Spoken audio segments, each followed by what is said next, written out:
আপনি কি জানেন আপনার হজমের আসল চাবিকাঠি আপনার পেটে নয়, বরং আপনার মগজে লুকিয়ে আছে?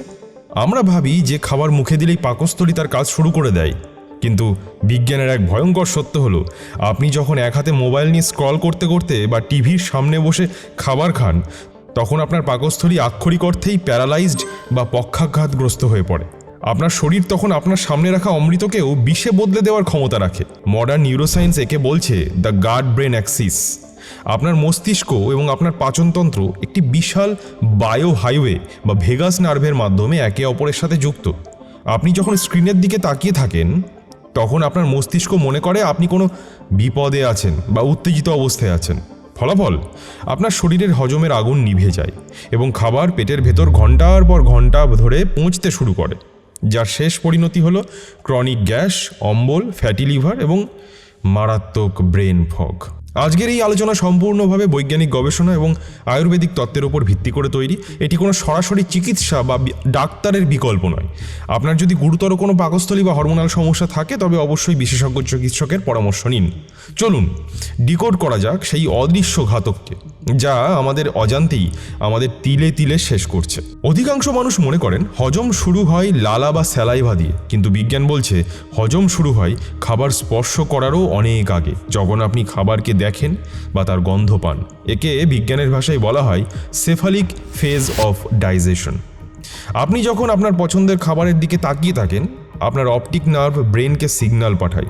ব্রেন তৎক্ষণাৎ আপনার পাকস্থলীকে নির্দেশ দেয় গ্যাস্ট্রিক অ্যাসিড এবং পাচক এনজাইম তৈরি করতে।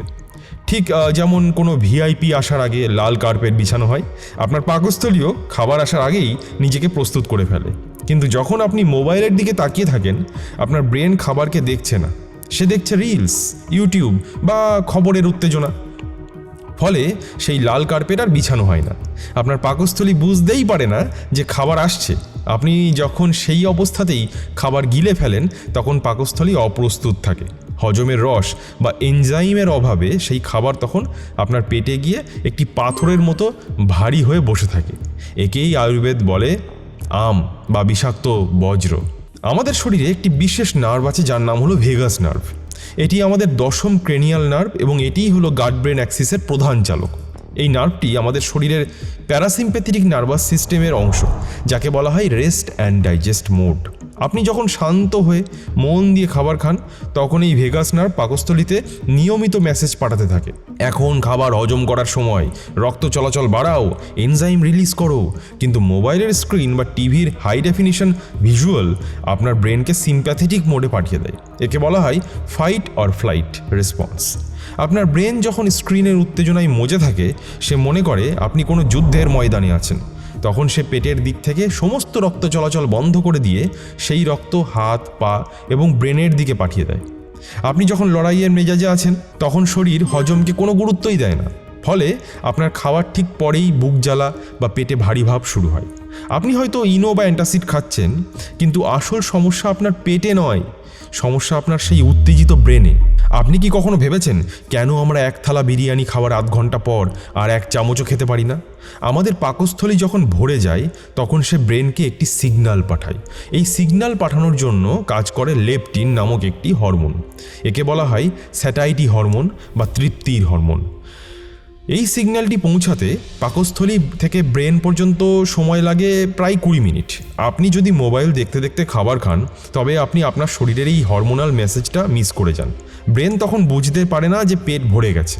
এর ফলে আপনি প্রয়োজনের চেয়ে অনেক বেশি খাবার বা ওভার ইটিং করে ফেলেন। এই অতিরিক্ত খাবারই মেদ বা চর্বি হিসাবে আপনার পেটে ও লিভারে জমতে থাকে। আপনি যখন স্ক্রিনের দিকে মজে থাকেন, আপনি অজান্তেই আপনার ঘেরোলিন হরমোন বা ক্ষুধার হরমোনকে বিভ্রান্ত করেন। খাওয়ার পরেও আপনার মনে হয় আরও কিছু খেলে ভালো হতো। একেই বলা হয় ইমোশনাল হাঙ্গার, যার শেষ পরিণতি হলো ওবেসিটি এবং টাইপ 2 ডায়াবেটিস। আয়ুর্বেদ বলে খাবারকে পান করুন আর জলকে চিবিয়ে খান। শুনতে অদ্ভুত লাগলেও এর পিছনে এক গভীর রসায়ন আছে। আমাদের লালারস বা স্যালাইভা হলো প্রচণ্ড অ্যালকালাইন বা ক্ষারীয়, অন্যদিকে পাকস্থলী হলো অ্যাসিডিক। আপনি যখন মোবাইল দেখেন না এবং মন দিয়ে চিবিয়ে খাবার খান, তখন প্রতি গ্রাস খাবারের সাথে প্রচুর লালারস মিশে পেটে যায়। এই লালারস পাকস্থলীর অতিরিক্ত অ্যাসিডকে নিউট্রালাইজ বা শান্ত করে দেয়। ফলে বুক জ্বালা বা অ্যাসিডিটি হওয়ার সুযোগই থাকে না। কিন্তু মোবাইল দেখলে আমাদের লক্ষ্য থাকে তাড়াতাড়ি খাবার শেষ করা। আমরা বড় বড় গ্রাস গিলে ফেলি, ফলে খাবার লালারসের সাথে মেশার সময়ই পায় না। ওই আস্ত বড় খাবারের টুকরো যখন পেটে যায়, পাকস্থলী তখন পাগলের মতো অ্যাসিড তৈরি করতে শুরু করে তাকে গলাতে। এটাই হলো সেই বুক জ্বালা যা আপনাকে সারা রাত ঘুমোতে দেয় না। আপনি যদি শুধু খাওয়ার সময় মোবাইল দেখা বন্ধ করেন এবং 32 বার চিবিয়ে খাবার খান, আপনার গ্যাস অম্বলের সমস্যা ওষুধ ছাড়াই 70% কমে যাবে। আমাদের পেটের ভেতর প্রায় 100 ট্রিলিয়ন অণুজীব বা ব্যাকটেরিয়া বাস করে। একে বলা হয় গাট মাইক্রোবায়োম। আধুনিক বিজ্ঞান একে বলছে দ্য সেকেন্ড ব্রেন। আমাদের শরীরের 90% সেরোটোনিন বা খুশির হরমোন কিন্তু মগজে নয়, পেটে তৈরি হয়। আপনি যখন মোবাইলে নেতিবাচক খবর বা সোশ্যাল মিডিয়ার স্ট্রেসফুল কন্টেন্ট দেখতে দেখতে খাবার খান, তখন সেই স্ট্রেস আপনার পেটের ওই উপকারী ব্যাকটেরিয়াগুলোকে মেরে ফেলে। আপনার অন্ত্রের দেওয়াল ধীরে ধীরে দুর্বল হয়ে যায়, যাকে বিজ্ঞানের ভাষায় বলা হয় লিকি গাট। এই লিকি গাট থেকেই শরীরের সমস্ত ইনফ্লামেশন বা প্রদাহের সৃষ্টি হয়। আপনার গাঁটে গাঁটে ব্যথা, দীর্ঘদিনের ক্লান্তি এবং অকালে বুড়িয়ে যাওয়ার অন্যতম বড় কারণ হলো এই অবহেলিত হজম প্রক্রিয়া। সবশেষে সমাধান কি? আমরা কি মোবাইল দেখা বা ডিজিটাল যুগে বাঁচা বন্ধ করে দেবো? একদমই না। আমাদের শুধু 3টি সহজ বায়োহ্যাক মেনে চলতে হবে। No screen zone.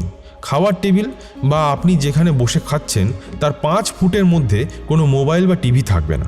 আপনার প্লেটের দিকে তাকিয়ে শান্ত মনে খাবার খান। 2. 5 ব্রেথ রুল। খাবার শুরু করার ঠিক আগে চোখ বন্ধ করে 5 বার বুক ভরে গভীর শ্বাস নিন এবং ধীরে ধীরে ছাড়ুন। এটি আপনার ভেগাস নার্ভকে সজাগ করবে এবং শরীরকে রেস্ট অ্যান্ড ডাইজেস্ট মোডে নিয়ে আসবে। 3. গ্র্যাটিটিউড বা কৃতজ্ঞতা। আমাদের প্রাচীন সংস্কৃতিতে খাবারের আগে প্রার্থনা করার নিয়ম ছিল। এটি আসলে সাইকোলজিক্যাল প্রিপারেশন। খাবারের দিকে তাকিয়ে মাত্র 10 সেকেন্ড ভাবুন এই খাবারটা কত মানুষের পরিশ্রমের পর আপনার পেটে আসছে। এই কৃতজ্ঞতা বোধই আপনার জঠরাগ্নিকে প্রজ্বলিত করবে। বন্ধুরা, খাবার শুধু ক্যালোরি নয়, খাবার হলো ইনফরমেশন। আপনি যখন খাবার খান, আপনি আসলে আপনার প্রতিটি সেল বা কোষকে নির্দেশ দিচ্ছেন কিভাবে কাজ করতে হবে। সেই নির্দেশ ভুল হলে আপনার শরীরও ভুল পথেই চলতে শুরু করবে। আজ থেকে অন্তত 7 দিনের জন্য খাওয়ার সময় মোবাইল দেখা বন্ধ করুন। আমি গ্যারান্টি দিচ্ছি আপনার ক্লান্তি দূর হবে, পেটের সমস্যা মিটে যাবে এবং আপনার চেহারায় এক অদ্ভুত উজ্জ্বলতা ফিরে আসবে। আজকের এই আলোচনা থেকে আপনি কি শিখলেন? আপনিও কি খাবার খাওয়ার সময় মোবাইল দেখেন? আপনার অভিজ্ঞতা নিচে কমেন্টে আমাদের সাথে শেয়ার অবশ্যই করুন। আমি নিজে আপনাদের প্রতিটি কমেন্ট পড়ি। পরবর্তী এপিসোডে আমরা ডিকোড করব অ্যালকালাইন হ্যাক, কিভাবে একটিমাত্র অভ্যাসে শরীর থেকে সমস্ত রোগ চিরতরে বিদায় নিতে পারে। সেই ভিডিওটি মিস না করতে চাইলে এখনই নির্বাণ কথা চ্যানেলটি সাবস্ক্রাইব করে বেল আইকনটি প্রেস করে রাখুন। ভালো থাকুন, সচেতন থাকুন। নমস্কার।